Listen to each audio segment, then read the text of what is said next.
Hi friends, எல்லோருக்கும் வணக்கம். எல்லோரும் எப்படி இருக்கீங்க? நல்லா இருக்கீங்களா? இன்றைக்கி அந்த கதையோட அடுத்த பகுதி தான் பார்க்க போகிறோம். அதுக்கு முன்னாடி நீங்கள் செய்ய வேண்டிய விஷயம் என்ன அப்படின்னு கேட்டிங்கன்னா, மறக்காமல் நம்ம இந்த சேனலை சப்ஸ்கிரைப் பண்ணிக்கங்க. கீழே இருக்க பெல் பட்டனையும் கிளிக் பண்ணுங்கள். அப்போ தான் நான் போடுற வீடியோஸ் எல்லாமே உங்களுக்கு உடனுக்குடனே நோட்டிஃபிகேஷன் வரும். ஸோ மறக்காமல் சேனலை சப்ஸ்கிரைப் பண்ணிவிட்டு வீடியோ பாருங்கள் ஃப்ரெண்ட்ஸ். வாங்க நம்ம கதைக்குள்ளே போகலாம். நான் புதுசாக அந்த கம்பெனியில் ஜாயின் பண்ணப்போ எனக்கு ரொம்பவே மனசு கொஞ்சம் கவலையாக தான் இருந்துச்சு. ஏன் அப்படின்னா, ஏற்கனவே ஒர்க் பண்ண கம்பெனியில ஒரு நல்ல சேலரி எல்லாமே இருந்துச்சு. ஆனா ஒரு ஹெல்த் கண்டிஷன்ங்கிறத ஒரு விஷயத்தினால கிளைமேட் செட் ஆகல. ஒரு 2 இயர்ஸ் ஒர்க் பண்ணேன். ஆனா எனக்கு ஏதாச்சும் ஒரு பண்ற மாரி ஒரு ஃபீலாவே இருந்துகிட்டு இருந்ததுனால, வேற வழி இல்லாதனால நான் அங்கேயே இருக்கக்கூடிய ஒரு சூழ்நிலையில தான் நான் இருந்தேன் அப்படிங்கலாம். அதனால நான் முடிஞ்ச வரைக்கும் எப்படியாச்சும் நம்ப அட்ஜஸ்ட் பண்ணி போவோம் அப்படிங்கிற மாரியான ஒரு சிச்சுவேஷன்ல தான் நான் இங்க இருந்தேன். ஆனா போக போக பார்த்தீங்கன்னா, அது சரியாகிற மாரியே இல்ல. சரி, அதுக்கப்புறம் தான் ஒரு முடிவு எடுத்தேன். இதுக்கப்புறம் நம்ப இதில இது பண்ண வேண்டியதில்ல. நம்ம அடுத்த ஒரு விஷயத்துக்கு நம்ம நோக்கி போறது தான் நல்லது அப்படிங்கிற மாதிரியான ஒரு ஃபீல் பண்ண ஆரம்பிச்சேன்.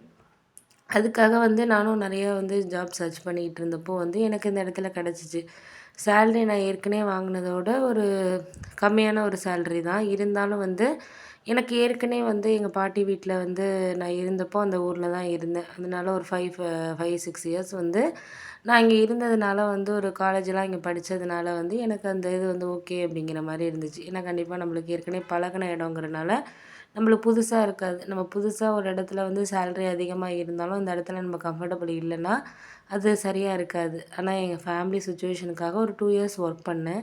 அதுக்கப்புறம் இங்கே ஜாயின் பண்ணதுக்கப்புறம் எனக்கு கொஞ்சம் ஒரு சில இது கொஞ்சம் மிஸ் பண்ண மாரி இருந்துச்சு. ஏன்னா ஒரு நல்ல ஒரு லெவலான ஒரு கம்பெனில ஒர்க் பண்ணுச்சு. அதோட ஒரு மிடில் லெவலுக்கு நம்ம வந்தோம்னா, எப்படி இருக்குங்கிறது எனக்கு தெரிஞ்சுச்சு. இருந்தாலும் நம்ம அதையும் ரொம்பவே இதா எடுத்துக்கக்கூடாது. அதையும் ஒரு காம்படிஷனா எடுத்துக்கிட்டு தான் நம்ம அந்த ஃபீல்டுக்குள்ளேயும் போகணும். ஏன்னா நம்மள விடையும் நல்ல சேலரி வாங்குறவங்க ரொம்ப வருஷமா அந்த கம்பெனில இருக்கிறவங்களும் இருக்கிறாங்க.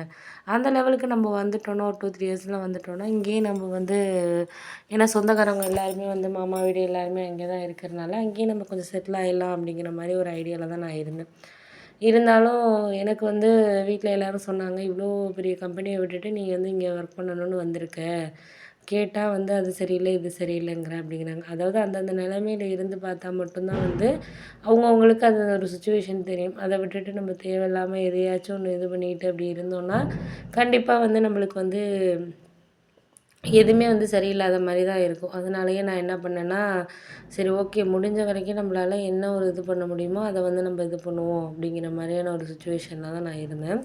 அடுத்த ஒரு 2, 3 நாளைக்கு நான் அப்படியே போயிட்டுருந்தப்போ இங்கே ஒர்க் பண்ண இடத்துல எனக்கு ஒரு ஸ்கூல்ல படிச்ச ஒரு பொண்ணு தான் என்னோட. ஆனா அவளுக்கு என்ன அடையாளம் தெரிஞ்சிருக்கு. எனக்கு ஆனா அவ கொஞ்சம் சேஞ்ச் ஆன மாரி இருந்துச்சு. ஏன்னா எல்லாருமே ஆஃப்டர் காலேஜ் கொஞ்சம் அவங்களோட ட்ரெஸ்ஸிங்கா இருக்கட்டும், பேச்சு பழக்கவழக்கம் எல்லாமே சேஞ்ச் ஆகும். இவ டோட்டலாவே சேஞ்ச் ஆகியிருக்க மாரி ரொம்பவே மாடர்னா இருந்தா.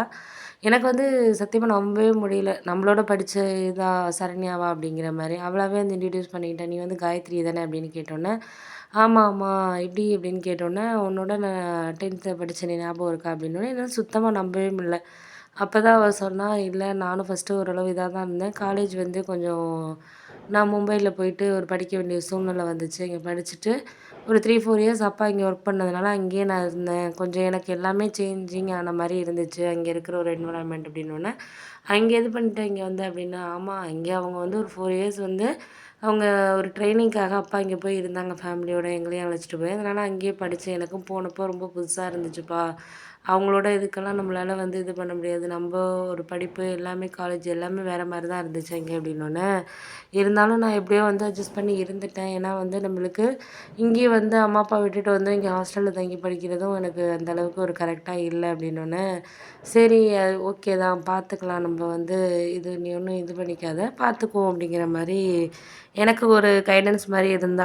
நீ அப்புறம் என்னோட விஷயத்தையெல்லாம் சொன்னோனே, ஆமாமா, அது உண்மதான். நீ சொல்றது உண்மதான்.